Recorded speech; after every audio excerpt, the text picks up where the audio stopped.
sama mbokk yi asalaamaaleykum man Mody Niang ma dellu si di waxtaan ak yéen sama mbokk yi ne Sénégal ak sama mbokk yi nekk bitim réew sama waxtaan bu mujj wee nag maa ngi ciy jéggulu ngir dafa xaw a gudd waaye keroog mënutoon a ñàkk waa jooju ma ko dégloo muy wax millions yi ko Ablaye Wade di jox ay millions yi millions dama ko déglu mbir ma naqari ma lool rek ma tàmbali wax ca la may xalaat waaw xaw moo ni sax noonu la guddee parce que la ma ca waroon a wax dafa bari te kooku ñu naan Ablaye Wade li ñu war a wax ci moom kenn xamul nu mu toll kenn mënu koo jeexal liñ mën a wax ci moom sax ku ko wax danañ la waxkat nga kon nag maa ngi koy jégalu dama fas yéene nag waxtaan wu mel noonu ma koy def léeg-léeg li ma ko duggee mooy sunu bokk Sénégal dañoo gaaw a fàtte am na ñoo xam ne sax duñu fàtte waaye dañuy romb loo xam ne lii musiba la waaye seen yoon te comme jàpp nañ ne Ablaye Wade moomu ak ñi ñu tuddee doomam muy Idrissa Seck muy Karim Wade muy Macky Sall mii ak ñooñu ñu àndal seen xel a ngi ci dajale leen ba bu naggee 2024 Macky Sall troisième mandat bii nekk ci xelam bu ko Sénégalais yi nangulul te jàpp ma ne Sénégalais yi danañ ko nangul buñ ko nanguwul ñu jéem a tànn ci seen biir ñooñu ñu tuddee famille libérale jël ci kenn ngir mu wóotu ko te bu boobaa Sénégalais yi bu ñu nangul Macky Sall troisième mandat wala buñ ko nanguwul keneen ku jóge ci ñoom nun nangul ko 2024 mu wuutu ko bu boobaa danaa ne nun Sénégal tooñ nañ sunu borom bi tooñ gu méttee ñooñu diggante 2000 ak 2024 gii nu jëm danañ fi def loo xam ni lii lu jéggi dayo la Sénégalais yi dañ ko war a xam 2024 dañu li tubaab naan débarrasser le plancher dañ leen war a balee jële leen fi teg fii koo xam ne kii danañ yaakaar ne loxo yi set na dana fab réew mi quand même teg ko ci yoon am na ñu naan Sénégalais ñëpp a yem ñi fi nekk ak ñii ñëw ñëpp a yem xam nga loolu boo ko dugalee ci xel yi nit ñi mooy bon nag comme ñëpp a bon ñii fi nekk nañ leen fi bàyyi loolu bu ko kenn gëm fukki million ak juróom-benn Sénégalais benn jigéen wala benn góor bu jub bu mën a yor réew mi amu ci loolu man gëmuma ko bu ko kenn gëm nan gëm ne nan yaakaar ne 2024 mën na noo teg ci bopp réew mi koo xam ne kii na njariñul réew mi rek mooy doon yitteem ku jub lay doon kuy fab réew mi teg ko ci yoon lay doon man de nan ko yaakaar mën naa ne waaw looloo tax may def di duut baaraam wala leen Ablaye Wade mii mooy kan Idrissa mooy kan Karim mooy kan Macky moom yéen a ngi koy dund dafa doy ci ñooñu waa loolu daal moo tax léeg-léeg ma waxtaan ak yéen sama bokk yi li may waxtaane tey monument de la renaissance africaine ñëpp a ngi koy dégg mi ngi fii ci corniche ouest ci wetu Mamel Ablaye Wade da koo tabaxlu am na sañ-sañu tabaxlu ko sax waaye bu ko jaaree ci yoon am na sañ-sañu tabaxlu ko waaye ni mu ko tabaxee ca fam tàmbalee ba fam mujje ci aw fen wu mag a mag la taxaw ak jalgati yoon ma ni monument de la renaissance africaine bii Ablaye Wade tabaxlu ci fen la wéeru fen wu rëy ak jalgati yoon fa mu tàmbalee ba fa mu yem danaa leen leeral loolu lépp te li ma leen di wax du lu ma fent bu màggee ca mujj ga danaa leen ko wax dafa waxtaan ak nit kenn ku jotewul ak état dara jotewul ak nguur dara mënuma bañ a tudd turam nag jotewuma ak moom dara man Ablaye Wade laa ma la affaire muy mbakki yu fay Ablaye Wade jël ci suuf si nekk diggante aéroport ancien aéroport de Dakar Yoff ak Wokam di suuf su yaatoo yaatu Ablaye Wade jël ca juróom fukki hectare ak juróom-benn ak lu topp juróom fukki hectare ak juróom-benn ak lu topp 56 hectares et poussière hectare bu ne 10 000 mètres carrés la mu fab 56 hectares yooyu jox ko kii ma leen wax ñaata la ko joxe 4300 francs le mètre carré mètre bu ne juróom-ñetti téeméer ak juróom-benn fukk matul sax junni mètre bu ne 4300 mètres carrés nee naay pour mu financer monument de la renaissance africaine boobu la ca war ci xaalis di 12 milliards moom waa jooju mu jox 56 hectares yi bu ko jaayee na ca jël 12 milliards jox ko ña koy tabax muy ay coréens ma tudde leen des coréens sans visage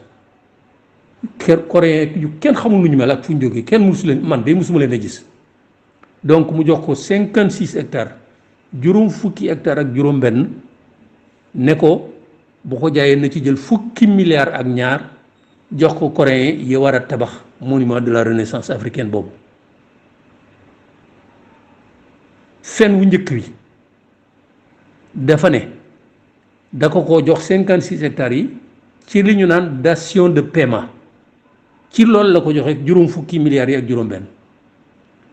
muy fen wu njëkk li tax ma wax ko na waa gaa yi Ablaye Wade dinañ déglu aw fen wu rëy da ko jox dation de paiement lu mu doon lii mooy dation de paiement ma jàngal leen ko ci tubaab tekkil leen ko la dation de paiement est une opération juridique par laquelle en paiement de tout ou partie du montant de sa dette un débiteur cède la propriété d'un bien ou d'un ensemble de biens lui appartenant dation de paiement mooy lan yow moo di ñang da ngay ameel bor nit bor bu xaw a sakkan dem ba mënoo koo fay borom bor bi di la sëkkatal amoo pexe nga jël ci sa am muy kër muy terrain muy leneen loo xam ni yaa ko moom nga fab ko dugal ca bor ba loolooy dation de paiement nga amee nit dem ba jëkki jëmmi jamono fayoo ko mu sëkkatal la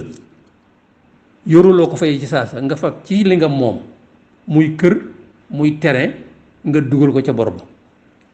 loolu de la Ablaye Wade ne moom la jëfanteeg waa jooju ma tudd waaw Ablaye Wade ban bor la war a ameel kooku ba di ko fay jaaree ko ci li naan dation de paiement ban bor la Ablaye Wade président de la République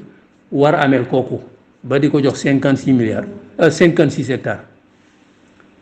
bu ko ameeloon sax même bu fekkoonte ne Ablaye Wade ameel na kooku bu koy jox lu moom la koy jox son bien à lui te lim ko jox muy terrain yoo xam ni yi nun xeeb yi noo ko moom Ablaye Wade moomu ko président de la République moomu ko constitution dafa wax ni les ressources nationales appartiennent au peuple sénégalais alors maanaam suuf si maanaam phosphate maanaam ndox mi maanaam fer bi maanaam wurus bi loolu lépp sénégalais yi ñoo ko moom constitution moo ko wax bu ko wur sax xel da koo nangu noo ko moom Ablaye Wade jël ko amu ci benn sañ-sañ jël 56 hectares jox ko waa ji ci fen wii ma leen wax ci 4300 francs le mètre carré loola rek la féete ca sowu mu jox ko keneen ku ñu naan Cheikh mënuma ko bañ a tudd Cheikh Amar la féete sow gannaaw 56 hectares yi mu jox ko Cheikh Amar la féete penku mu daggat ko ay parcelles tàmbali di ko jox ñam ko daan jox rek jotu la àgg mu ñàkk nguur gi waayam jooju wutu ko di Macky Sall wéel loola parcelles yooyu ñu ko jox ñañ ko daan jox mënuma leen a bañ a tudd jotiwuma ak ñoom dara waaye moo xew inspecteur des impôts inspecteur des domaines magistrat inspecteur des douanes sunu sëriñ si ñenn ci sunu sëriñ si ay généraux et cetera ñoo xam ni déjà am nañ lu ñu jàpp am nañ ko nga fab li nu moom jox leen ko pendant ce temps ñu mel ni Mody Niang du am fanweeri at nangam war a samp kër mënatuñoo am benn terrain ci Ndakaaru nii la Wàdd jëfandikoo sunu suuf soo su nekk diggante aéroport ak Yoof jëfandikoo yeneen ya nekk ca gannaaw foire internationale jëfandikoo ko ca la nekk ca zone de captage boo tàmbalee rond point Hann boobu ba ngay dem ca école soxna Mariama Niass yàlla na yàlla yokki leeram loolu lépp mu fab ko joxe nii mu joxe lii nii la joxe juróom fukki hectare ak juróom benn waajooju pour mu bu ko jaayee mu fab ci fukki milliards ak ñaar faye ko monument coréen ya nga xam ne ñooy tabax monument de la renaissance africaine donc noonu la demee tabaxu monument bi donc ci fen la déparé fan wu mag a mag fen wu mag ak jalgati yoon yu baree bari jalgati bu njëkk bi mooy dafa jalgati li ñu tuddee code des marchés publics code des marchés publics même bu fekkente ni mu ko joxee du yoon dafa waroon a parce que marché bu ëppee 25 millions da nga war a def appel à la concurrence appel d'offre boroom xam-xam yi la wër toog seet monument de la renaissance bii nu bëgg a defar war naa mel nii war naa mel nii war naa mel nii war naa mel nii ñi ko war a defar war nañoo xarañ am xarañ bi te war nañoo ci seen liggéey war nañoo liggéey lu xaw a mel nii maanaam ñoom expérience bu ko defee appel d'offre bu nga lancé ko publier ko ci journaux yëpp taskati xabaar yëpp kii ko bu ko defee bu boobaa kon Mody Niang ma nekk Sénégal bu loolu yaakaar ne mën na ko mu def offre ne man de mën naa ko def ci lii Massamba ma nekk Kaolack ne man de mën naa ko def ci lii ka nekk France ne man de mën naa ko def ci lii ka nekk Conakry ne man de mën naa ko def ñu dajale lépp bu ñu ko seet ba ñu ne diw mii day moom li mu kii yanu na maanaam woyof na li mu ne moom la koy defaree woyof na te ensuite am na xarañ bi bu ko defee booba ñu jox ko marché bi signé ko ña ko war a signé ñu xam ni léegi nangam mooy tabax monument de la renaissance africaine nangam boobee bu dee 5 milliards 6 milliards ñu prévoir ko ci budget bi dañu koy prévoir ci budget bi ak nan lañ koy fayee ak comptable bi koy fay kan la loolu lépp dañ koy prévoir ñaata la ñu prévoir ko ci budget nan lañ koy fayee ñu prévoir ko ci budget ban comptable moo koy fay ñu def ko ca mu leer nañ loolee lépp amu ca ñoo toog ne 12 milliards yoonu budget yoonu état loolu mooy jalgati bi gën a njëkk te bu ñu ko doxalee woon noonu ma ni bu ñu defoon appel d'offre wallahi am na ñett ñu ma laaj ñoo xam ni boroomi xam-xam lañ ci mbir mi ñu am xam-xam mënaguma tudd seen tur nag awma ci sañ-sañ waaye ñett ña ma laaj ka ca gën a kawe ne monument de la renaissance lii mën na koo tabax ka ca gën a kawe nee na ma 5 milliards mënu ko passé 5 milliards waaye juróomi milliards dafa bari milliards 1000 millions la ñi nga xam ne ñi ngi jaar Corniche Ouest xool leen teen xool monument de la renaissance africaine jadd leen dugg xool ci biir lañ fa def ñu ne parce que 12 milliards yi moom lañ njëkk a wax waaye bu ma demee ba ci biir waxtaan yi danaa leen wan ne yokk nañ ci 8 milliards muy 20 milliards ñaar fukki milliards monument de la renaissance bii ngeen di gis bu ngeen rombee Corniche Ouest ñaar fukki milliards bu ne 1000 millions man de duma technicien waaye lii ko xam ni mënut a jar yëpp 20 milliards te 20 milliards rek ñu ko jox ay coréens ñi ma tuddee des coréens sans visage kenn man di xaw ma li musuma leen a gis te gisuma ku ne mas na leen a gis waaw ku yaakaar ne nag Ablaye Wade ak partenaire am boobu mu àndal danañ fam ñaar fukki milliards jox koy coréen bu la neexee nga gëm ko man Mody Niang mi ma yaakaar ne am na lu ma xam ci Ablaye Wade day 20 milliards yi waru leen caa jox lu mat 5 milliards man mooy li ma jàpp. bref noonu yi la demee beneen violation contrat yi mu doon signé ak waa ji ak yeneen kayit yi ci aju yépp ñi ko signé amuñu sañ-sañu signé ko muy beneen jalgati parce que ñi ko signé le ministre délégué auprès du ministre de l'économie et des finances chargé du budget ak yeneen ministre par exemple ministre patrimoine habitat construction ministre d'état de l'urbanisme nangam de l'hydraulique etc. ministre délégué auprès du ministre de l'économie ak yeneen ministre ñoo ko signé te ñooñu amuñu sañ-sañu signé ko amuñu sañ-sañu si foofu yi dañ fay jalgati yoon dañoo jalgati li ñu naan code du domaine de l'État waaw code bi dafa ne les actes intéressant le domaine de l'État sont dressés par le service des domaines et l'État y est représenté par le gouverneur dans la région de Dakar et par le préfet territorialement compétent dans les autres régions yu mel nii boo amee bu dee Ndakaaru gouverneur moo war a jiite mbir ma waaw état ñu représenté ko ca gouverneur a koy jiite ca foofa état yónnee fa ab représentant ministre de l'économie et des finances amul droit signer dara dafa war a approuver rek day approuver waaye bu ñu demee ba signer acte bi dootu ministre gouverneur région de Dakar bu dee Dakar bu dul Dakar préfet ba nga xam ni moo nekk ca région yooyu ñoo koy jiite muy beneen jalgati te du lool rek fen yi ak jalgati bi du lool rek partenaire u président boobu mooy ki ma tudd léegi jox nañ ko 56 hectares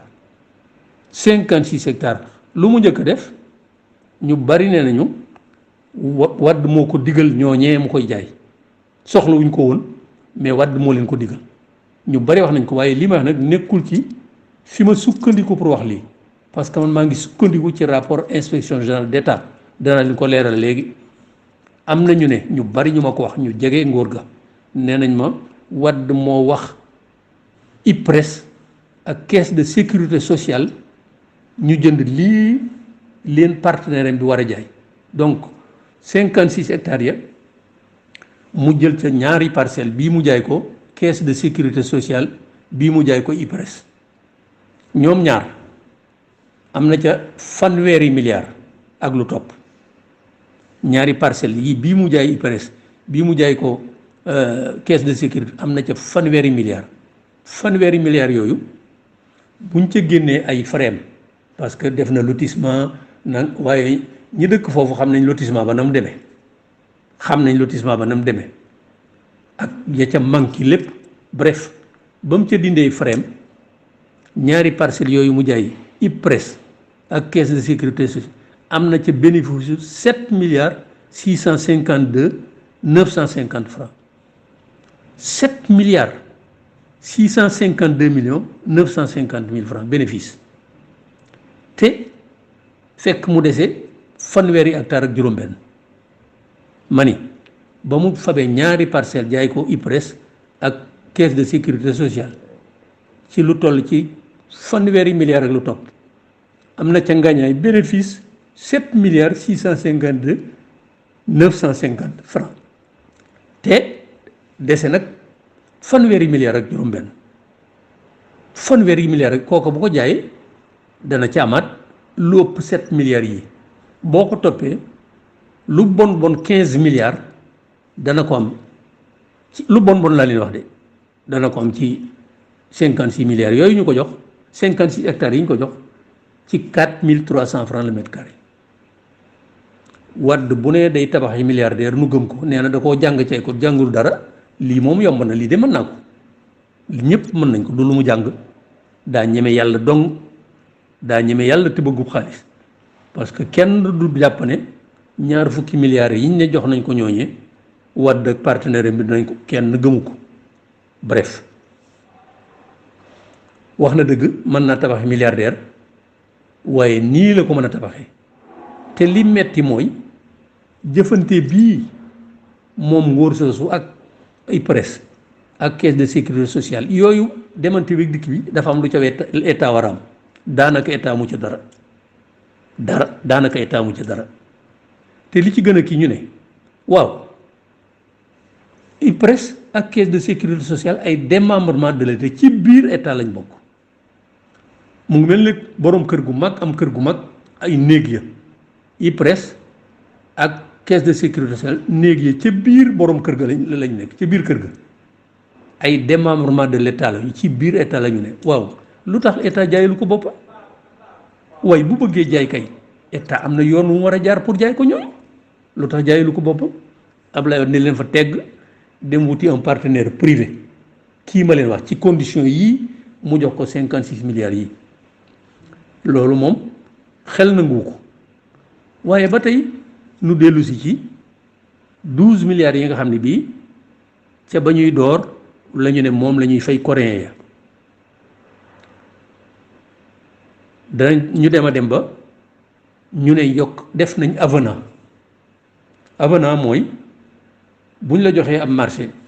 ci nangam nga dem a dem ba yàgg nga xam ne lii nga doon mën nga ko cee def kat waroo ko cee mën a def ngir peut-être que ba nga koy tàmbali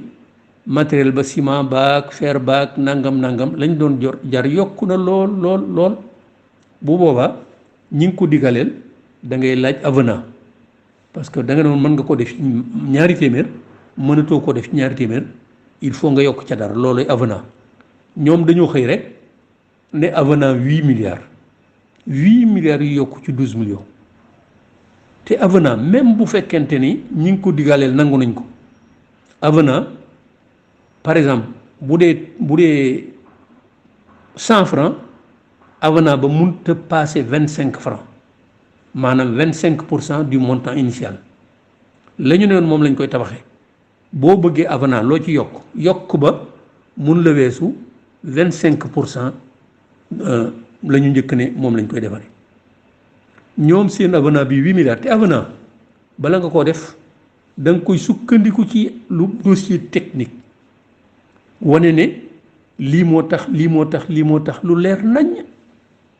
ba nga juboo caag ña nga ko digaleel nga soog a def avenant mais ñoom seen avenant 8 milliards amul benn dossier technique ay waxi kasaw dong nga fa ne di 8 milliards donc sukkandikuwul ci benn dossier technique ensuite même bu sukkandiku woon ci benn dossier technique warul a passer 25% de 12 milliards wala lu gën a bari 50% 25% wala lu gën a bari 50 même bu fekkonte ni bii avenant boobu dañ ko teg ci yoon warul a passé loolu bii avenant nag mat na 66% du marché initial 66% de 12 milliards alors que warut a passé 25% beneen jalgatee ngoog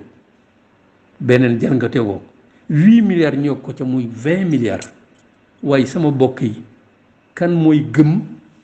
bu ngeen jaaree ca corniche ba xool leen ko wër leen seet la ca biir kan mooy gëm ne Wàdd ak kooku mu àndal danañ fa 20 milliards di ko jox coréen xel da ko nanguwut man moo di ñaan day li ma xam ceeb la wedd ko néew mënuma nangu ne 20 milliards yooyu jox nañ ko la tax Wàdd fab 56 hectares yi jox ko digal IPRES ak caisse de sécurité sociale ñu nangoo jënd loolu mu jaay leen xam ngeen ne milliards yi mu doon joxe millions yi muy joxe fu mu toll ñu naan ko Wàdd dafa baax Wàdd dafa yëw Wàdd ci yu mel nii la koy jële 20 milliards yi coréen malheureusement kenn xamu leen kenn du leen gis waaye ku leen mënoon si waxtaan ak ñoom wallaay dañ la wax ne jotuñ 5 milliards boroom xam-xam yi nee nañ liggéey boobu mënut a passé 5 milliards waaye nag Ablaye Wade li mu daan def lépp noonu lay doon surfacturation yu garaaw a garaaw danaa waxtaan ak yéen bis ci université du futur africain bee mu defoon ca Sébikotane ca gannaaw Sébikotane université du futur africain laa xawla wala xawata lam ca def dafa jéggi dayu ba muy dem déjà ba ñu calculer lañ ca jot a def mën na fanweeri milliards ak juróom ci ay quelques bâtiments yu taxaw liggéey Ablaye Wade ñi gaa yi kañoo def na lépp lu mel noonu la waaw nu jàll. Donc monument de la renaissance africaine bi bugguma wax lu bari bi yoon liñ naan scandale, un gros scandale, njaaxum gu garaaw a garaaw la. mi ngi mel ni njaaxum yi nga xam ne nii rek boo toppee Abdoulaye Wade 2012 ba 2000 ba 2012 njaaxum rek la daan def ay surfacturation yu garaaw a garaaw a garaaw. njaaxum yu mel ni nii dama ne financement monument de la renaissance africaine nii ma la ko waxee ay njaaxum rek ci fen la déparé bu mag ak jalgati yoon. te lu baree bari liñ tuddee réalisation Abdoulaye Wade dana am lu ma ci wane lu baree bari nii la demee ay njublang ay fen ay jalgati yoon rek la demee. waaw damay fàttali ne bi mu joxee 56 milliards yooyu 56 hectares yooyu kooku ma tudd léegi ci 4300 francs le mètre carré moom lu mu ca jaay rek am ca bénéfice 7 milliards de ces 36 hectares. moom mi ngi ko jox ci digg bi terrain yooyu ma leen di wax la féete sow mu jox ko keneen kuñ naan Cheikh Amar kooku dinaa dellu si ci moom parce que li fi Abdoulaye Wade nekk lépp luy matériel agricole ay tracteur ay nangam lépp moo ko jënd. ñii ne Inde ñii ne Brésil lépp moo ko jënd marché de gré à gré moom rek moo ko daan jënd temps yi Abdoulaye Wade. danaa dellu si kooku ci matériel agricole yi mu daan jënd mu doon ay scandale yu bari bu yàggul rek am na benn site Dakaractu xëy génne ne kooku di Cheikh Amar ak bi rakkam walla magam jot nañu ay commission 12 milliards yu jóge ci MDL. ñooñu mooy ñi nga xam ni tey ñooy exploité sunu zircon bi ak ilménite bële ca boori Mboro 12 milliards jóge na ci kooku dem ci Cheikh Amar moomu ak rakkam walla magam wane ne ma bu njëkk kii bu njëkk bi ñu yónnee nangami milliards ci compte sangam lañ ko def ci banque sangam ba ca topp nangami milliards ci compte sangam banque sangam ba ca topp ci ba mu mat 12 milliards jóge ci MDL boobu dem ci Cheikh Amar kooku nga xam ne di toppatooy mat lu mu jotee MDL mais di exploiter zircon ci Sénégal. mais li ma jaaxal mooy ci ëllëg daanaka benn journal waxu ci benn rajo waxu ci man rek maa def contribution wax ne waaye 12 milliards waaw lu ñu jotee kii ba mu koy joxe ak 12 milliards yi fu mu tegu kenn waxu ca. Sénégal a mel noonu ci ëllëg benn journal waxu ci benn rajo waxu ci benn télévision waxu ci loolooy sénégalais moo tax damay wax toujours ne c'est dommage que Sénégal amuñu ay journalistes yu mel ne waa Mediapart par bu ma ko waxee nag jotuma ak ñoom dara am naa sañ-sañu nag laaj loolu waaw mooy ni mu demee. donc pour ma jeexal suuf su toll nii li mu jox kii ku njëkk ki ma tudd njëkk a tudd pour mu financer monument de la Renaissance la féete sow mu jox ko ki ma tudd léegi borom 12 milliards yi ma doon wax léegi muy Cheikh Amar la féete penku mu daggat ko ay parcelles commencé di ko jox ñooñam jotul a jeex mu ñàkk nguur gi doomam Macky Sall remplacé ko continuer joxe ba bu ngeen demee niñ ko joxe ak ñañ ko jox c'est pas sérieux alors que bu Wade maandu woon bu doon président bu maandu nga xam ni Sénégal rek ko tax a jóg nëgë ni terrain yaa ngi fi bu ñu bëggee hôpital tabax ko fi bu ñu bëggee lycée tabax ko fi bu ñu bëggee école primaire tabax ko fi bu ñu bëggee marché Sandaga mën nañ ko toxal fii lu ne mën nañ ko fee def wala Sicap ñu jox ko ci mu tabax yi logement wala ñu jox ko HLM mu tabax fii logement loola lépp Abdoulaye Wade def ko mu jël suñu li nu moom le bien public noo ko moom amu ci benn sañ-sañ dagg ci 56 milliards jox ki ma njëkk a wax la ca des la féete penku sow mu jox ko keneen ki ma ci teg ki ma mu jox muy Cheikh Amar la féete penku mu daggat ko ay terrain di ko jox ñoo xam ni ñii li tubaab di wax c'est déjà des nantis ñu mën seen bopp lañu déjà doo ca gis kenn koo xam ni kii ku mel ni Mody Niang la ku néew doole la wala boo ko ca gisee ay jarbaati Ablaye Wade la ñu doon wala ay doom ay sëtam ak ñi ko wër Macky Sall tam c'est pareil ñam ko jox borom ñi am mën seen bopp am ñaari kër ñetti kër ñu fab dolli jox leen te booba ay xale ngi fi yoo xam ne am nañ fanweeri at ak juróom wala yooyu war a samp kër amuñu léegi bu ñu bëggee tere dañuy dem ba gannaaw jëm ñaaño loolu c'est pas sérieux voilà ce que Ablaye Wade a fait Ablaye Wade mi ñenn Sénégalais yi naan war nañ koo sargal Ablaye Wade mi nga xam ni am na gone gu sot gannaaw sama waxtaan wee mu bind ab compte yónnee ko ci ñaari journaux ñu def ko seen ci à la une Mody Niang xaw ma lan dégg kiiwuma jotuma ko parce que man awma tontam Mody Niang nangam ñu def ko à la une te bu doon journaux yi bu doon maa bind tey bu ma ñàkkoon fayda ba di ko tontu ci journal sama réponse duñ ko def mukk à la une ci biir lañ koy def waaw gone gu sob bokk ci liñ naan mouvement des karimistes mouvement des karimistes nee naay daf may voilà kooku ne waaw dama bañ Ablaye Wade waaye Ablaye Wade est un don du ciel Ablaye Wade xéewal la gu jógee ci sunu borom xéewal la de ci ñi ma tudd xéewal la de ci ñi saaxee suuf si di leen ko jox xéewal la ci ñuy sàcc sunu millions yi sunu milliards yi depuis jamonoom ba nëga ni te dara fekku leen ci pour ñooña de Ablaye Wade xéewal la waaye lépp ci xeet bi day Ablaye Wade musiba la du xéewal ab musiba la dem na sax ba di comparer di méngale Ablaye Wade ak Mahatma Gandhi mu Inde ak Martin Luther King États-Unis d'Amérique ak Nelson Mandela mi ngeen xam dem na ba di leen la xawla wala xawata